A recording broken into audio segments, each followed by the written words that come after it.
we don't need many more banks. But let me give you a prophecy. A time is going to come. We may not have up to 10 banks in Ghana. The time is going to come, and it's going to be very short. And I will tell you how it's going to be. Yeah, exactly, because I'm interested. How is that going to happen? How is it possible? The capital of banks in Ghana, to me, it's not adequate. Even as at now, the Ghanaian banks are struggling to make up the 60 million by December 2012. I believe that they are going to struggle to do it.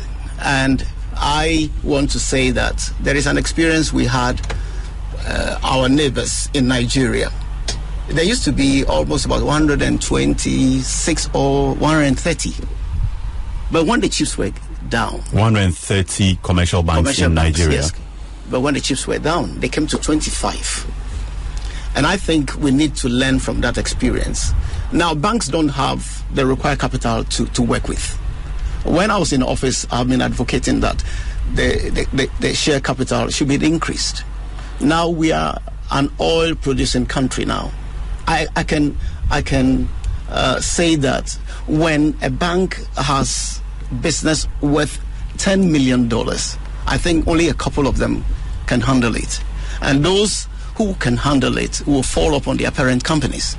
So a time is going to come that the share capital or the stated capital of banks is going to be way off.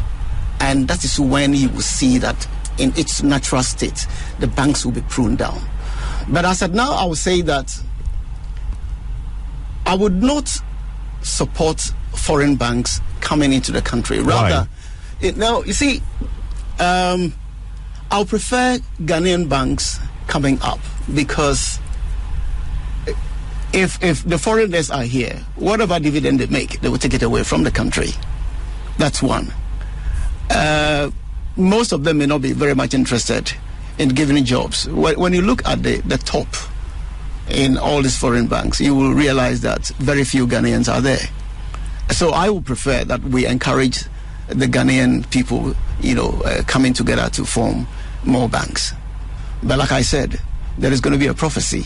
I don't know when it's going to come, but very, very soon it will come. Sydney, where do you stand in this debate? I stand on a very, very controversial point. I've been examining banking for a long time, and most people who have listened to me over the last few months will know that I'm very, very strong on this issue. We have too many banks. We are totally overbanked. And when we start talking about banking, everybody always refers to the formal banking sector. Ghana is not only about the formal banking sector, it is also very much about the non-bank financial sector.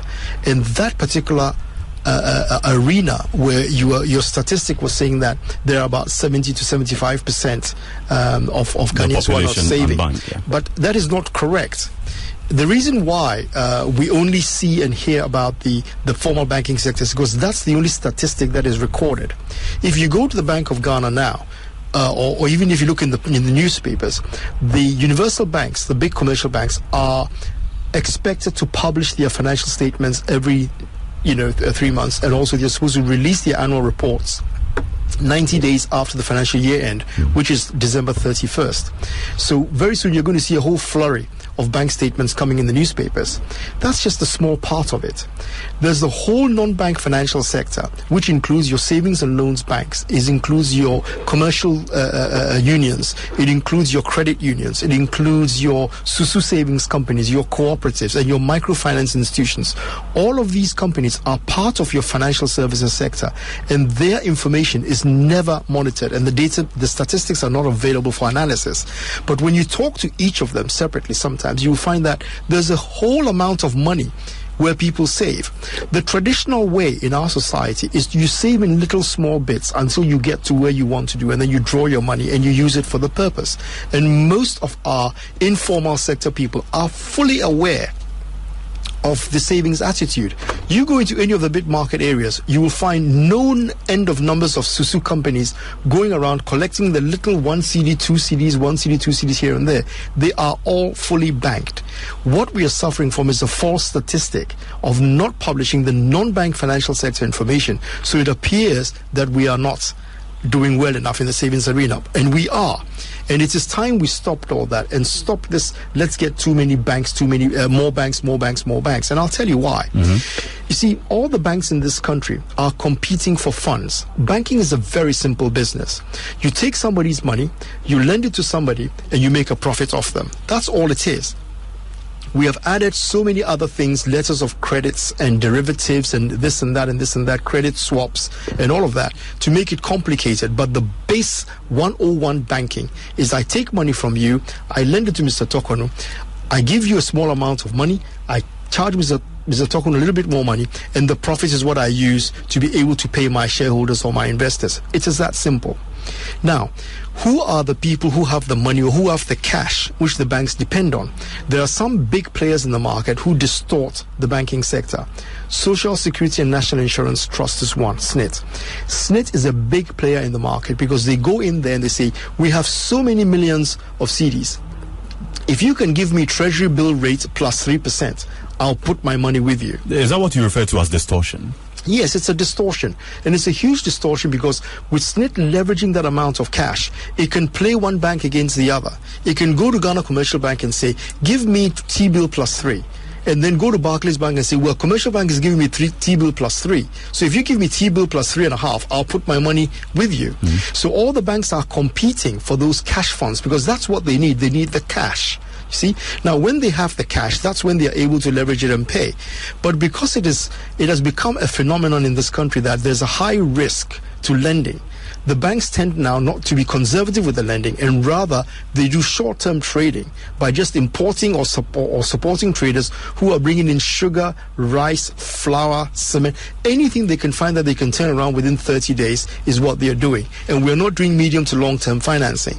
Therefore, you are finding that the banks are competing rather for the funds, for the funds of the big cash players, when they should be competing by lending money to people and trying to get more customers. So the traditional role of bankers is not being played in our society.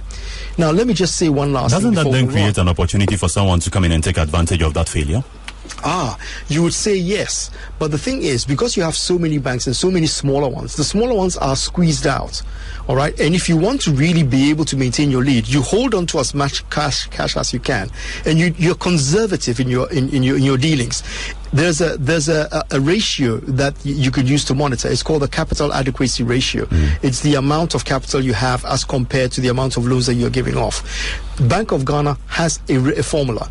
They give you a 9-to-1 ratio, so it's 9% capital adequacy. If you look at all the banks and you calculate their capital adequacy ratios, it hovers between 13 and 18%. So they are being conservative in not lending the money out as compared to their nominal capital. Now, the focus we should be looking at is not that the interest rates in the economy are high. It's the spread of the interest rates which is high. Okay? So when a bank is lending out 6% or paying you only 6% when you deposit money with them, and then they are charging 26%, the spread is 20 percentage points. That is way too high. And central banks should be managing the spread rather than actually trying to bring the interest rates down. If you manage the spread, then you force the banks to squeeze the profits, and then they're going to be able to lend more. Why should I pay, all right, about 30 or 35% because I want to buy a house or I want to buy a car? If you say, charge me 15% and pay me 5%, and the spread is 10 percentage points, I'm happy with it, because I don't have to pay so much at the end of the day in quantum. Paying 50% in 15% interest compared to 30% interest is a huge difference. So what we don't need under any circumstances are more banks. More and more banks will just make the situation far more difficult, and the central bank is not playing its role properly, and therefore we are caught in this trap where we think that we need more banks, and that will bring competition and drive the rates down. If that was going to work, with 26 banks in the economy, interest rates should be way lower, and they are not. Some people place the blame on the doorstep of the central bank. And I do as well. So perhaps with 26, if we had a central bank which was more critical in terms of its regulation of the banking sector, then perhaps we would have enjoyed the reduction in interest rates people have been yearning for. Yes, and there's a legal position on that, whether or not the central bank has sufficient enough legal mandates to be able to control interest rates. This is why they've been using a concept of moral suasion and placing using the bank policy rate to be able to coerce banks to drop their rates as they go forward. The debate as to whether the Bank of Ghana has the legal authority to manage the spread, and I'm emphasizing again, it is the spread that is the problem and not the actual ceiling of the rates. See, you can't go in a commercial environment, in a market environment like this, and go and tell a bank, drop your rates and don't charge more than 10%. You can't do that. It is just not a market force. You can, however, say that at any one point in time, and Nigeria has done this or did this to a large extent, where they say your interest rate spread should not be more than 6 percentage points. So if I go to a bank and the bank says, okay, fine, I will give you 10%, I don't expect them to lend out or to charge people more than 16 to 17% in order to be able to make a profit. And it worked to some extent in Nigeria, but the market forces have again taken over, and that is what is creating the problem. Sydney, how many banks will you say will work for the size of our economy and the size of the banking population we have? All right, it's a trick question, Bernard, and I know you're trying to trap me into a specific number. But if you want me to be bold, I will say we probably need half the number of banks we have here. And I'll tell you, it's very, very easy to work out. There are some small banks that are not going to survive anyway, like Mr. Tokonu said. There's a bank called Sahel Bank, and there's a Bank of Baroda. These are very, very tiny banks, and I don't think they are ready to put the 60 million in. And I really don't know what they're doing. But you take something like a Greek Development Bank, and then you take National Investment Bank. National Investment Bank, in my opinion, is a failed bank anyway and needs to be either sold off or it needs to be collapsed, one way or the other. I'm seeing Mr. Tokono smile. I'll ask you if you have any views. Maybe he has a view. And the other one is you have the Agricultural Development Bank, who has lost its mandate, has lost its way. Agricultural Development Bank was set up to be an agricultural development institution. That's what it should be. Right now it's competing with funds, and yet it doesn't pay any taxes. All right, so it should go back to its real role of being a development bank. It can then merge with the National Investment Bank to form one large industrial bank which will lend money long term. And because they are giving zero taxation policy, they can then lend money at a far lesser rate than any of those, specifically for industrial development and for agricultural development.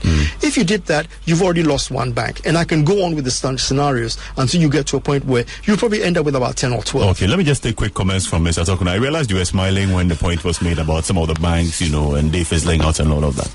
Yeah, let me just make a comment before I answer you. To a large extent, I agree with my brother, Kesley Hereford. The Bank of Ghana is caught in a web because it doesn't have the legal mandate. But like he said, if the Bank of Ghana can zero in on the spread, then we can have a breakthrough. Bank of Ghana can only use moral suasion or do this, do that, but it doesn't have the legal mandate. So they should look at the legality of the spread. If they can zero in, we'll have a good time in Ghana. Now, to add more to what Kesley Hereford has said, I would go a step further, that Ghana Commercial Bank, NIB, and Agric Bank should be collapsed to become one bank. Why? You might as well add Merchant Bank as well whilst you're there. Incidentally, I understand NIB is one of the banks that has made the Ghanaian bank that has made a 60 million. I was actually surprised about that.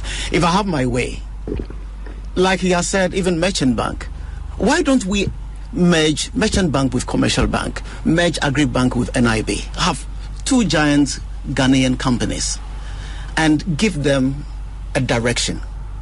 On the other hand, the new banks that are coming now, I think if I were in their shoes, if I was consulting with them or for them, I would have said there is a window of opportunity for them to come in and become better drivers in the economy. What window? Because you see, there is a shortfall.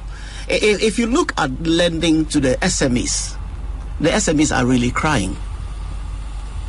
Now, it's difficult for them to access credit because, number one, they don't have any collateral. I tell you, I don't want to sectionalize a bank, but there used to be a bank, and I know you would know, before they became a bank, they were driving the economy for the SMEs. And almost everybody, even though it was a hard pill that both of them were swallowing, but they were able to survive. Now, when they became a bank right now, When you go there, they're not doing the same thing. So there is a window of opportunity for these new banks. If they do their research properly, there is a window of opportunity for them to lend to the SMEs, to develop them. Without the SMEs, we are going nowhere. The economy is going nowhere. So we need to identify that gap. So I would want to say that these 4 banks that are coming, if they do their research very well, they will do better than the older banks. Sydney, do you want to come in? Yes, you see, I'm very, very puzzled that we are actually bringing in more banks. Because what the Bank of Ghana, what the central bank should be doing is encouraging branchless banking. Look, we are in an internet age where you can actually access the rural population from anywhere, so long as you can get a reception on a phone. So you can actually get data transfer. But here's the case, we have challenges with even the existing telecom companies that render services. Good. And when there are challenges, there are opportunities. So what you do is you encourage the industry to grow. When you encourage that industry to grow, and then the internet providers, service providers and the operators can see the business, they will invest and they will provide the services to the banks. Because ideally what the banks should do is to invest in branchless banking and be able to position themselves to take advantage of all of these opportunities that are coming up, rather than encouraging more and more and more banks. Push the banks to service the rural communities and the further reached communities where they can actually garner more deposits. You see, you also have to be cognizant of something. Somebody says, oh, these banks are only in the main city centers. Yes, because that is where the money is. Really? If you go into the major rural communities, there's very, very little cash available, which is why most of the banks don't go that far. Ghana Commercial Bank was set up purposely to serve the whole of Ghana. That was its mandate. So it has several branches out there that are not profitable branches, but the mandate is for them to stay there and to be able to help the society. And the whole idea of the rural banking community was to be able to reach those places where the commercial banks were not prepared to go. So you could actually look after the rural community. But when you look at the balance sheets of the rural banks, it's very, very small, which means they are not garnishing, they are not gathering the deposits, and they are not growing. And most of them also, when you look at the amount of interest income they generate every year, they're hovering around 1 million, 2 million. There are about 7 of them out of the 127 who are really profitable and are making money. So I think that in this case, the focus is completely wrong. We should not be looking at more banks. We should be looking at using technology and using innovative ways to be able to mop up a lot more money. And the non-bank company, the non-bank bank, the non-financial banks, the savings and loans banks and the microfinance banks are doing that, because a lot of them are out there using technology to take deposits, and they're growing. First Capital Plus is one blanket example. They just announced fantastic results just 2 weeks ago, and they're doing fantastically well. And you should see the offices. They've only got 3 branches now, but most of their work is done with their speed banking service that goes out to communities, and they garnish the deposits. All our banks can do that if they can think outside the box. And we are not encouraging them to think outside the box by making it too easy. You just license 3 new banks. Everybody sits down and says, hey, we've got to figure out where to get the cash from. That's not the way to make it work. The central bank is at fault. They are not focusing properly, and they are not driving the economy in the way that they should.